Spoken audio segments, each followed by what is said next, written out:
Okay. Hey everyone. Thank you so much for tuning in. This is officially, I can't even believe it, our last video for the summer. We hope that all the videos that that if you've been keeping up with, that you've watched consecutively or in breaks, that they were super helpful, and all the information that we've been giving you, was in some way like inspirational. Because it is a lot of information, but our attempt to streamline everything, make it like very easy and accessible for students. Like hopefully this was a good like avenue for understanding kind of the college admissions process. So to begin, I just want to remind everyone that we're the Lee County Ready for College initiative, and we're so thankful for your support. And yeah, so we'll do introductions as always. So my name is Steven Herrera Tenorio. Of course, I attend Duke, and I'm studying statistics, sociology, and German. And then we're also kind of sharing, because this video is focusing on studying abroad opportunities and just in general, I guess leaving North Carolina to whatever extent that looks like. But for me, I had the opportunity to go to Hawaii for 2 months and then go to San Francisco, which I wouldn't consider that studying abroad because it was an internship, but I got to leave North Carolina for a good chunk of my summer. So I was happy. Hey everyone, my name's Kyra Bolden. I'm studying Spanish and International Studies with a concentration in Latin America at Guilford College. And last summer, I was able to do a month-long internship in Antigua, Guatemala. And then this past spring, I was abroad in Viña del Mar, Chile. But of course, because of COVID, I had to come back a little early. However, I'm still glad I had the opportunity. Hey guys, so my name is Sosie Bowman. I am a senior at UNC Chapel Hill. I'm a psychology major on the pre-medical track, and I visited Palestine and Israel for 10 days last summer, which was like a mini study abroad. And then I was actually accepted into a summer in Cyprus pre-med program for summer 2020. So I went through all that application process, and even though I decided not to go, I had that experience of actually applying to what would have been a summer-long study abroad. Yeah, no, I think the if anything, the applications process probably like what's most important. But yeah, um, and just before we begin, we always do a disclaimer that we're just college students that are giving our advice. Take as much as you want with what we have, but also at the same time, like we recently, it's like some like process of like applying and things like that. But yeah, so what we're gonna go ahead and do and start off is we're each gonna share like why you should even consider studying abroad. And we'll each go in order. So, Kyra, could you explain a little bit like of your experience of like, or what was the thought process behind even wanting to think about studying abroad? Because I know it's not for everyone, but for some people. Right. So in high school, I decided to continue one of the classes that I did to decide to continue taking was Spanish. I was always interested in traveling, but I never really made the decision until I got to college on what I really wanted to study or what I wanted to do. Upon entering college, I did declare myself as a Spanish and International Studies double major, both of which have a study abroad requirement. So that was pretty easy for me to decide because I had to do it. The next question was kind of where. So talking with my Spanish advisor, she was the one who actually informed me the second semester of my first year about studying abroad in Chile. And I had taken that into consideration, done a little bit of research. And then during my second year, I was really, really contemplating it, trying to figure out when was the best time to go. And I also knew that it would be a huge game changer for my language skills and proficiency, as well as like my comprehension and just being able to carry on a conversation with native Spanish speakers. And then looking back, I wish I had done it a little bit earlier. One, because of COVID, but like that wasn't really preventable, or predictable. And then two, just because once I started diving in a little bit deeper with my major classes, I kind of realized that my language would probably have been better off if I had studied abroad earlier. just for the communication aspect and vocabulary. That's what I have been struggling on the most. And then also a lot of people that I talked to who were either graduates when I was in high school or about to graduate once I entered told me that one thing that they wish they had done while being in undergrad was studied abroad, whether it be for a week, whether it be for a month, or whether it be for an entire semester.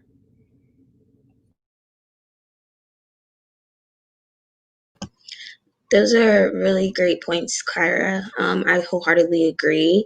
So for me, studying abroad, I had heard about it before college, and I was immediately interested because I personally just love traveling. So the idea of like, yeah, I'm in college, take a semester, go live in another country was just really appealing for me. Unfortunately, with my track being pre-med and everything, there's difficulty and like some like red tape with taking pre-med classes abroad, because within the US, like you have to take your pre-med classes within the US, unless for my specific university, if you take a UNC course that is just in another country, so we call it faculty led. They offer like organic chemistry in Stockholm, those type of study abroads. Those are the only ones that you could take, and those are usually offered in the summer. And up until this past summer, every single summer, I was taking classes for pre-med. So it just didn't work out like that. And then studying during the semester wasn't possible. Um, but I thought it was really cool to be able to go somewhere else. And then I thought it would be beneficial for my career if I would have that experience of being on my own, being independent, and finding some like sort of study abroad experience. Um, then I also kind of realized that there are different forms of studying abroad, which we're all going to like get into later, which is why like I think my study abroad experience was really unique because I only went for 10 days, but I got so much information and like cultural experiences and met a lot of people during that trip that I just counted as like a mini study abroad. And then all in all, I just thought it would be an amazing opportunity. And I'm grateful to say that I at least applied to study abroad. That was another thing that I really wanted to be able to say in my college career, is that I applied to a study abroad and that I was able to get accepted into a study abroad, even though I ultimately like decided that I couldn't go because I wanted to work at another summer job before Corona. Um, I wanted to be able to say that I went through the application process. I researched and everything and expressed interest because I was interested. It was just a matter of like bad timing and everything. So yeah. Yeah, I think all those points that, both of you brought up, and like so like the whole like such a big factor when deciding, like, if you want to go abroad, and then where and how does that relate to your courses. And then with Kyra, like obviously it worked perfectly with, your majors and your combined like studies. But I guess I'm kind of more on the opposite side. I guess like I never wanted to go studying abroad or whatever that looks like. Technically I haven't studied abroad in another country, but it just happened, and I'll talk a little bit more about that experience later, like how that ended up happening. But for the most part, like it was just like almost by accident, I guess. Like I guess so at Duke we have like these college advisors, and not college advisors, like, well, technically that's what they're called, but they basically like help you and talk about like your experience, like how's your first year going, like how are your classes. This is not necessarily your major advisor. I don't know how the program might be different for some people, but for me, like we didn't until we declared, that's when we could pick our major advisor. So it was just like it was very general, like kind of like, the confrontation that I had with my college advisor, but she was just like very adamant about like you should do something like at least that's fun for one of your summers. And that was kind of the conversation that we had. And for me, it was more so a thing like, oh, okay, I'm a first year, like I don't really know what I want to do with my life. I don't even know what my major is going to be. Everything's up in the air. I'm taking weird classes that like have nothing to do with what I might want to study with. So might as well do something weird, like a really weird summer. And it actually ended up working in my benefit. I'll talk about like why like later. I know I'm just like setting things up for later, but I knew like my like freshman year to sophomore year, like summer was going to be the only summer where I would have like that opportunity to explore something fun, without like any academic like responsibility. I mean, we did, but like not to the extent that like I've had these other two summers so far. And so in saying all that, we're going to transition into this question. So like, it is very expensive. I mean, you have to cover housing, you have to cover travel, you have to cover food, you have to cover like experience. Are you going to get paid? Like these are just several questions that come into play when you're deciding about like where you want to study abroad and if you want to study abroad, and even if your school like provides it. But we'll talk a little bit about this again with each of our own experiences. So Kyra, I think for you, like you've had the like big like studying abroad experiences. So I think you could talk about this most, and I want anyone that's paying attention to like literally like Kyra is like studying abroad queen. Like she just gets it, and I still don't know how to study abroad like officially. That's funny. Thanks. So when trying to get this whole study abroad trip going for the spring 2020, I knew that I was going to do a semester-long program at Guilford. You have to do, I think it's at least 15 weeks for it to be counted as a full study abroad. So I knew that I was going to be there for a semester. A lot of schools also say that the price for studying abroad should be about the same as your regular one semester tuition, which they're not lying. They're right about that. But of course, there are going to be other out-of-pocket kind of costs. However, with the price of tuition, it does include housing. I did have a host family. It includes 3 meals a day, and then of course the college courses that you will be taking abroad. But the out-of-pocket costs do include your flight. My flight to Chile was out the wazoo, so expensive. Any documentations that you need, such as like visa applications, went through that whole debacle. It was really, I struggled a lot with that and trying to time manage, even though through ISA, which is International Studies Abroad, who's a partner program with my university, they had a portal. So they were able to provide me with deadlines and things like that, which was super duper useful. But a lot of the documents that I needed or who I needed to get in touch with was really flustering for me. Anywho, like I said, mine was through ISA, so I know a lot of study abroad programs do offer scholarships, so you can apply to those if you qualify as far as like your GPA or some. I know that they have some for like minority students specifically. And then even though like studying abroad, we did say it's expensive. We're being honest here. We're being real. It's not, it's not just like your regular tuition and that's it. And like bada bing, bada boom, you're on a plane and you're ready to go. Even though it may seem like a really big stretch for some, even I thought it was a really big stretch when I finally looked at some of the numbers. However, I did want to keep in mind that the idea, I really put a lot of value on the experience itself and the experience that I wanted to have while abroad. I also kept in mind that if I was to wait until later, for example, like after I graduated and had more free time, I would not have the same quality of experiences. I wouldn't probably be in a university kind of setting. I'd just be out on my own with other adults who are traveling, probably other tourists, if you know what I'm saying. So being able to stay with the host family, I absolutely adore my host mom still to this day. I love her so much.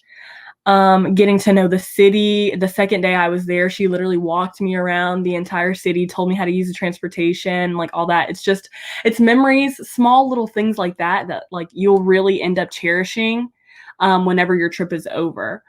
And like being able to make friends from other universities and also the students that actually go to school there, it really solidified the fact that it was really meant for me to go abroad.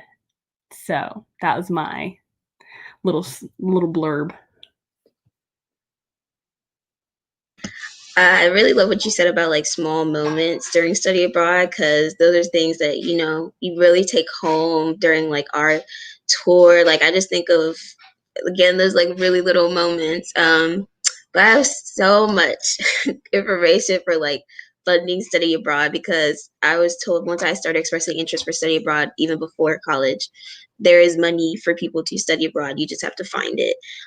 Being a minority in some capacity, in any capacity, there is separate scholarships that you can apply to that are specifically for study abroad. It's just a matter of you kind of just taking a day, sit down, and really, really research. One thing, college is just really a lot of research and looking for money sometimes, and this is the perfect example.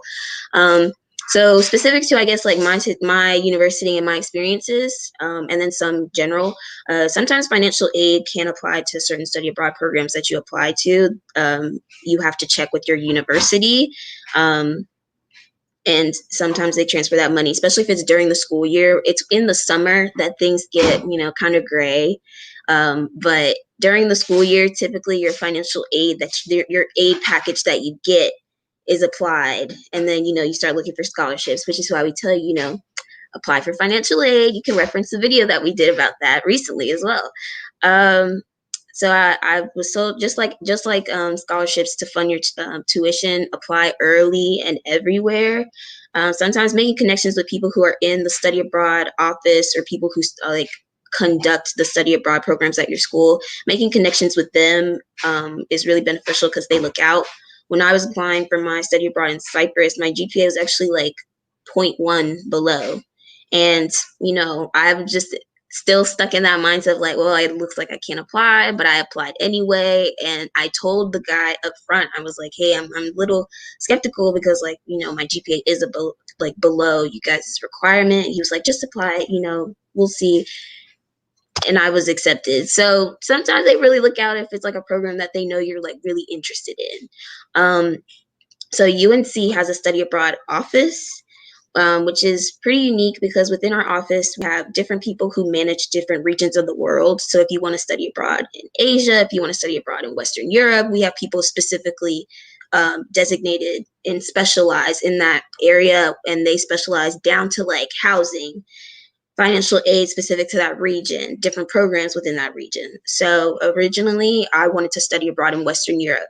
And funny enough, I was actually going to do this program where I was going to do like pretty much go around Greece and Rome and take pictures of food and document it. I ended up not applying to it, but I went and I went to the study abroad office. I was really entertaining that idea, and my summer didn't line up because I had to take summer classes. But I had a friend who actually ended up doing it that summer, and he loved it because, you're just eating food and taking photos. So there's that. We have study abroad fairs at my school, and I'm sure like a lot of other colleges and universities also offer study abroad fairs. It's worth going to check out, even if you aren't really interested in study abroad, because you never know like what you're going to find while you're there. Sometimes they offer like not just programs that are being offered, but like scholarships and scholarship programs that are offered for study abroad.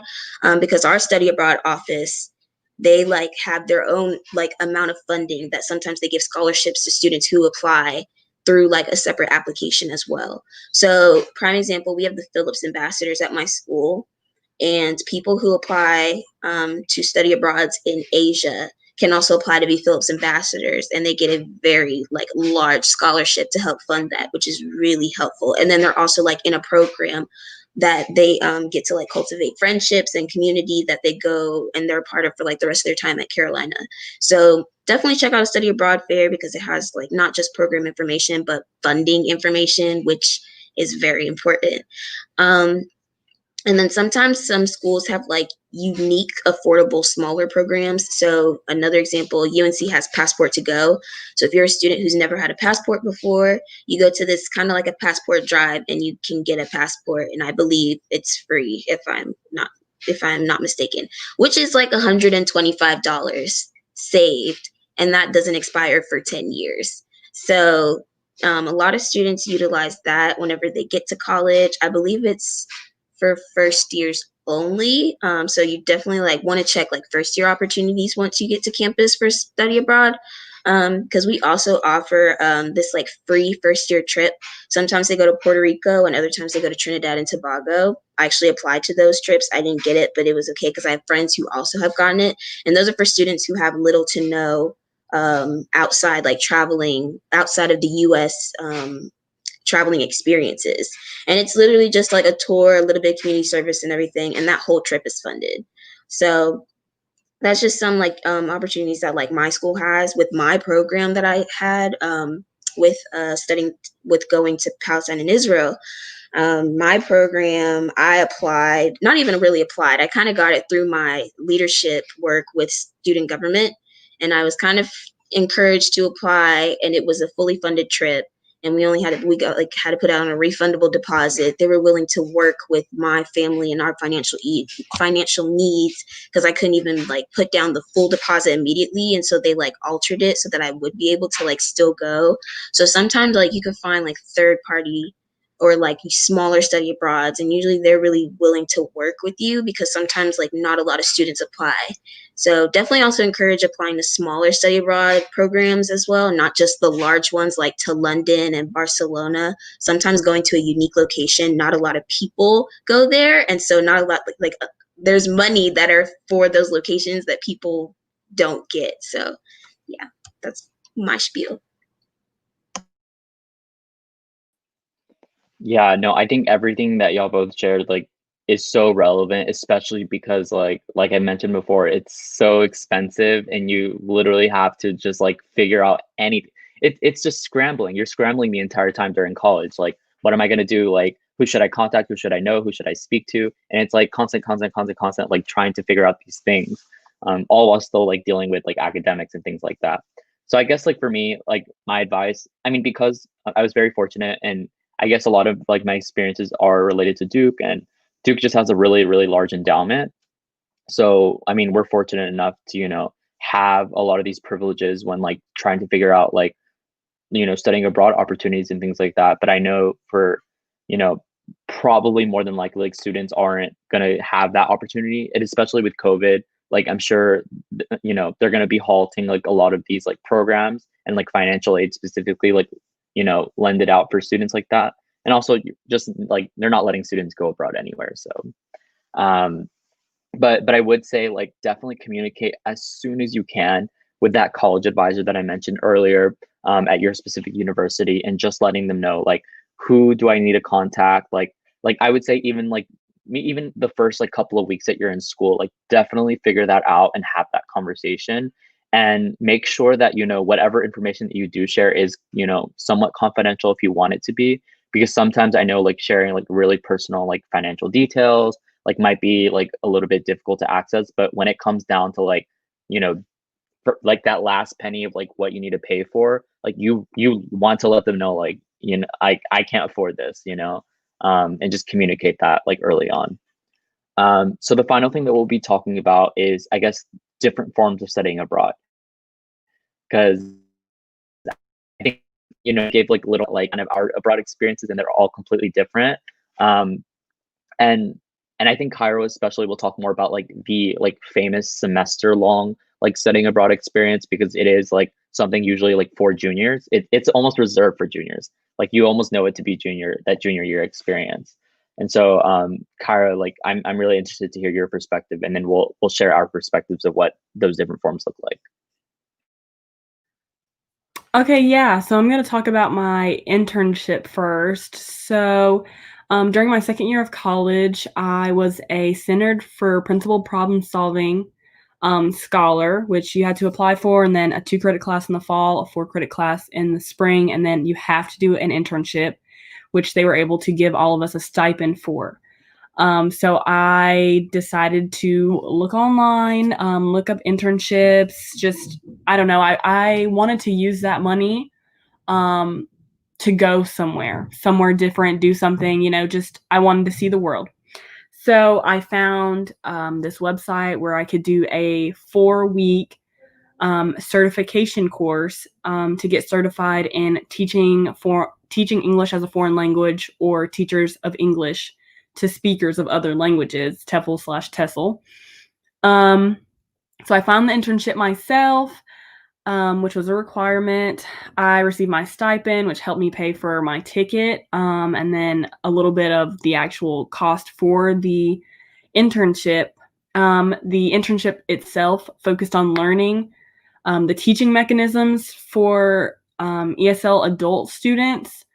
Um, Unfortunately, because I'm a Spanish major, I did obviously go to a Spanish-speaking country, but because a lot of the people who took that course were native English speakers, the course itself was in English.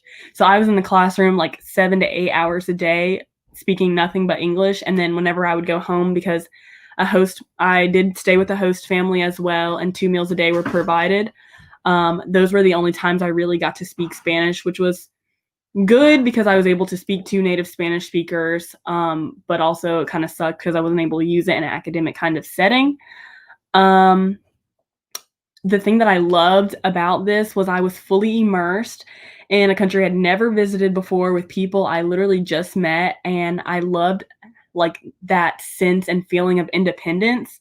Antigua, Guatemala is really small itself. It's like the way it's styled is like kind of like DC, where it's like block by block, you know? So it's like easy to get around once you kind of learn it. We're from Sanford, so I kind of suck in city settings. Like I do not know how to get anywhere, so it kind of took me a while. But once I finally learned it, I was like, oh great, like I know exactly how to get here and there, wherever. It was great. And then the confidence that I was able to gain with conversational Spanish.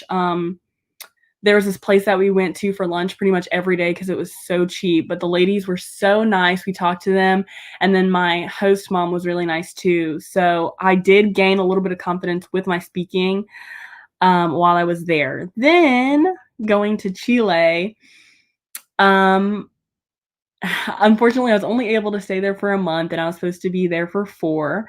However, I did gain a lot of confidence there because I was in the academic setting. I took on a lot of courses because I really wanted to challenge myself.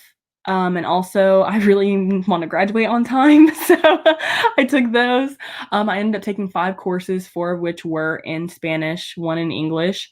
And I absolutely loved them, even though I wasn't able to continue going to them in person. Taking them online, all of my professors were fantastic, super understanding, so nice.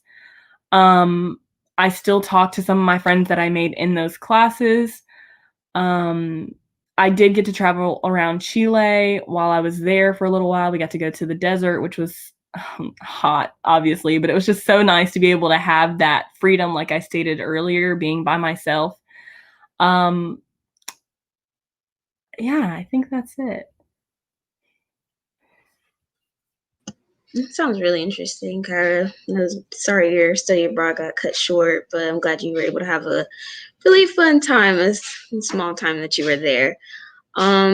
So different forms of study abroad from my perspective. We have the faculty-led study abroad that I mentioned earlier. We also have kind of like a research-led study abroad option at my school. So it's a scholarship called the Phillips Scholarship, and you kind of present like a proposal about something that you'll be researching, and then you give them a budget up to about $9,000, and they like, if it's good and they like it, they'll fund it. So I've seen a friend, she went to Rome and she went to Greece, and she was doing some research, and then she like did a report at the end. So that's something that is available to, I believe, juniors and seniors, which is why studying abroad is really like a junior senior thing. Then you have your regular foreign exchange or traditional study abroad. So like the food study abroad that I was looking into, and then my summer in Cyprus experience. We also sometimes there's like really unique study abroads like semester at sea or sea semester, where you're like, it's kind of like, if you know the show Sweet Life on Deck, is actually like literally that, where you're taking classes on a cruise and you're going around the world, and they do excursions at different stops. It's like a world tour cruise, and then you're also taking classes on the boat. So I had a friend who was at semester at sea this past spring semester, and then I think she was there up until, I want to say, end of March, early April, and then they all had to fly back because of coronavirus. But I was keeping up with her different locations, and it was a really cool thing to see, because it was something that I had wanted to do but couldn't do because of my track. So it was really fun. But my study abroad experience, it was a 10-day tour of Palestine and Israel. It was really fun. We learned about history of each of the countries, and then we also learned, we were there to learn more about the conflict. So we had some really cool experiences. We went to near the Gaza Strip. We went to different tours of Jerusalem. We went out in Tel Aviv, which is like a really fun area. We went to beaches in Tel Aviv. We went and saw this like utopia that's in the middle of the desert in Palestine called Rawabi that this like multi-billionaire is building, and it's absolutely beautiful. So we had just those different experiences, meeting with some of the like government authorities as well, which was really cool. We did some like fun things as well. We had a food tour in Jerusalem, and so we were able to try like different foods. Like they had like really cool like sushi that was flavored as like different Israeli foods, which was interesting. They had like these different juices, and then they had this like amazing dessert called rugula that I would literally go back to Jerusalem just to get that dessert because it is easily the best dessert I've had in my life. So fun things like that. We were able to celebrate Shabbat with them and have like a traditional Shabbat dinner as well. And then it was really fun with my program because we were hotel hopping. So we stayed at like we stayed in Kinneret for the first part, which is in northern Palestine, Israel.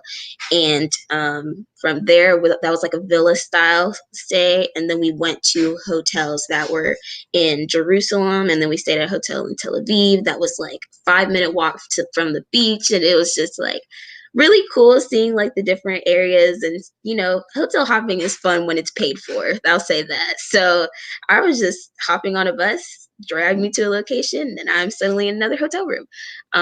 But I definitely had a really good time. It was really unique experience. It opened my eyes because I knew nothing about the conflict before going.